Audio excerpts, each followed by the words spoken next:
Gürcüstanın Katolikos Patriarxının xatirəsini yad etmək məqsədilə Tbilisi küçələrində quraşdırılmış monitorlarda 2-ci İlyanın şəkilləri "Səni sevirəm Gürcüstan" yazısı ilə nümayiş olunur. Eyni yazılı şəkillər Zugdidi və Batumi şəhərlərində də yerləşdirilib. 2-ci İlya dünən Sioni Kafedral kilsəsində dəfn olunub. Onu son mənzilinə 100 minlərlə insan yola salıb. Patriarx martın 17-sində 93 yaşında vəfat edib. Sioni Katedralında patriarxla din xadimləri və hökumət üzvləri vidalaşdılar. Sinod adından çıxış edən Manglisi və Tetriçqaro mitropoliti Müqəddəs Ananiya 2-ci İlyanın fəaliyyətini apostol yolu kimi qiymətləndirdi. Onun Sioni Katedralında xüsusi bağlılığı olduğu, 49 illik patriarxlıq yolunun məhz burada başladığı və öz istəyi ilə burada dəfn olunmaq istədiyi vurğulandı. 2-ci İlyanın vəfatı ilə əlaqədar başsağlığı vermək üçün İrlandiyada Gürcüstan səfirliyinə gələnlər arasında Dublin arxiyepiskoposu, parlament nümayəndələri, diplomatik korpus və Gürcü diasporunun üzvləri olub. Gürcüstanın birinci xanımı Tamar Bagrationi Melania Trumpın dəvəti ilə Vaşinqtona səfər edib.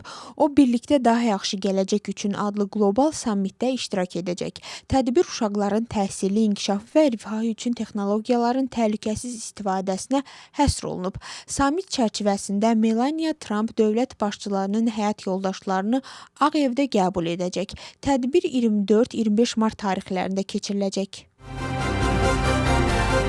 Donald Trump və Keir Starmer telefon danışığı zamanı Hörmüz boğazı məsələsini müzakirə ediblər. Liderlər boğazın yenidən açılmasının qlobal enerji bazarının sabitliyi üçün vacib olduğunu bildiriblər. Qlobal enerji böhranının ciddi olduğunu bildirən Fatih Birol vəziyyətin 1970-ci illərdən daha ağır olduğunu deyib. Onun sözlərinə görə əsas həll yollarından biri Hörmüz boğazının açılmasıdır. O əlavə edib ki, ehtiyac olarsa strateji ehtiyatlardan ayrılan neft həcmi artırıla bilər.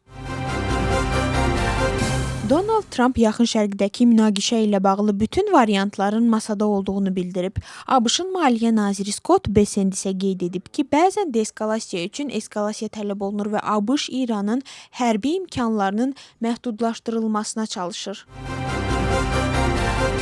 Tbilisidə keçirilən cüdo üzrə böyük dəbliyə turnirində Gürcü idmançılar 2 qızıl və 4 bürünc medal qazanıblar. Qızıl medalları İraqli Demetraşvili və Luka Maysuradze əldə edib. Komanda ümumilikdə 6 medalla turniri başa vurub və kişilər arasında birinci yer tutub.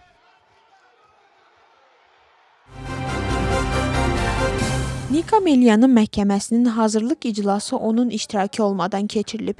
İş artıq mahiyyəti üzrə bağlamağa verilib. Növbəti iclas isə 3 aprelə təyin olunub.